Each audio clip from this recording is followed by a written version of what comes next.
तो हुए मेरा जो पहला स्टेज था वो प्रीलिम्स का था। तो लगभग मेरे पास उस साल ऐसा शुरू में लग रहा था कि कम टाइम है मेरे पास प्रीलिम्स की प्रिपरेशन के लिए, क्योंकि उस टाइम तक ये नहीं पता था कि कोविड के कारण जो डेट है 2021 के प्रीलिम्स की वो आगे बढ़ जाएगी।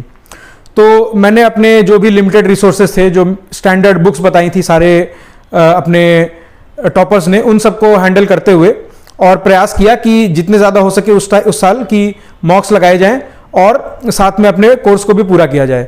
तो मैंने उस साल तो बहुत मॉक्स लगाए थे, आई थिंक 35-40 मॉक्स लगाए थे मैंने, इंक्लूडिंग कुछ प्रोमिनेंट कोचिंग्स के जैसे कि विजन, और 2-3 और अलग कोचिंग्स के भी मैंने 1-1, 2-2 पेपर्स लगाए थे, बस एक डाइवर्सिटी रखने के लिए। और फिर मैं जाकर के अपने प्रीलिम्स में बैठ गया था। बट उस साल मेरा प्रीलिम्स नहीं हो पाया कुछ कारणवश, जो कि कारण मैं आपके साथ डिस्कस भी करना चाहूँगा। तो उसमें पहली मेरी दिक्कत मेरे को यही महसूस हुई थी कि मैं बहुत ज़्यादा हार्ड वर्क की तरफ फोकस कर रहा था और स्मार्ट वर्क की तरफ मेरा कोई फोकस नहीं था। मैंने सब्जेक्ट अपने सारे पढ़े, उनको बहुत डिटेल में पढ़ा, अंडरलाइन कर करके पढ़ा, लेकिन जो मैंने मेन चीज़ मिस कर दी वो थी प्रीवियस ईयर क्वेश्चंस। तो यूपीएससी में मैंने ये सीखा कि प्रीवियस ईयर क्वेश्चंस को आपको ढंग से एनालाइज करना। तो जैसे मैंने पाया था कि जो पेरेंट ऑर्गेनाइजेशन होता है वो जनरली यूपीएससी गलत देता है।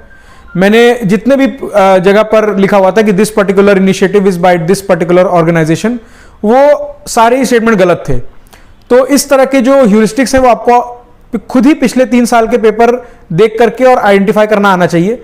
उसके अलावा बाकी जो 7 साल बच गए पिछले 10 साल के पेपर्स में, उनको भी आपको ढंग से सॉल्व करना है, क्योंकि इवन क्वेश्चंस रिपीट होते हुए भी मैंने देखे हैं अपने एक्सपीरियंस में, और रिपीट नहीं भी होंगे।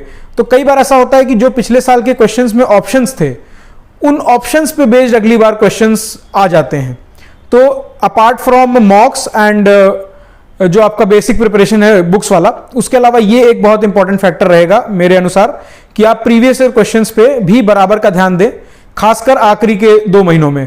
तो इसके अलावा मैं प्रीलिम्स में ये भी डिस्कस करना चाहूँगा कि मेरी एग्जाम हॉल में क्या स्ट्रेटजी रहती थी। तो मेरी स्ट्रेटजी जनरली ये रहती थी कि मैं 3 अटेम्प्ट में अपने पेपर को कंप्लीट करूँ। पहले प्रयास में मेरा ये रहता था कि मैं जितने क्वेश्चंस मेरे को श्योर शॉर्ट पता हैं वो मैं मार्क कर लूँ और उनके OMR में गोले भी भर लूँ। उसके बाद साथ ही साथ पहले अटेम्प्ट में मेरा ये भी प्रयास रहता था कि जिन क्वेश्चन से मेरे को श्योर है कि ये पर्टिकुलर स्टेटमेंट सही ही होगा या ये पर्टिकुलर स्टेटमेंट गलत ही होगा, उनको भी मैं मार्क करके और अपने ऑप्शन से एलिमिनेट कर लूँ। कि मान लीजिए 4 ऑप्शन थे, मैंने कोई स्टेटमेंट बोला कि ये स्टेटमेंट मेरे अनुसार पक्का ही गलत है अपने ह्यूरिस्टिक्स से या अपने नॉलेज के बेसिस पे, तो मैं उन ऑप्शंस को एलिमिनेट कर लेता था अपने क्वेश्चन पेपर में ही, and now I am reduce to just 2 options may be.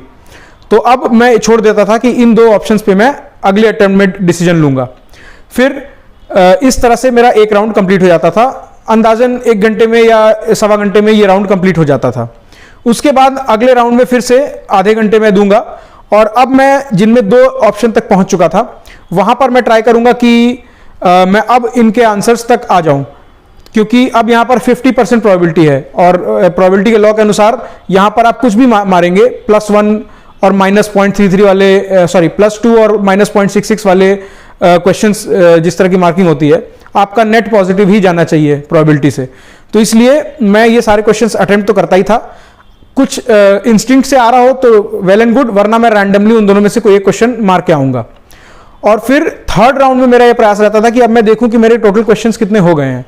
मैं जनरली ये तो रहता था कि वहां पर जाकर के डिसाइड करूं based on the question paper कि कितना टफ या इजी है, बट एक ये रहता था कि हाँ 90 के आसपास मेरे को क्वेश्चंस करने हैं, +-2 तक चल जाएगा। उससे ज़्यादा मैं डिविएंस लेना नहीं चाहता था, क्योंकि मेरे को पता था कि मेरी एक्यूरेसी इसी के आसपास है कि मैं इतने करूंगा तभी मैं सिलेक्शन करा पाऊंगा अपना।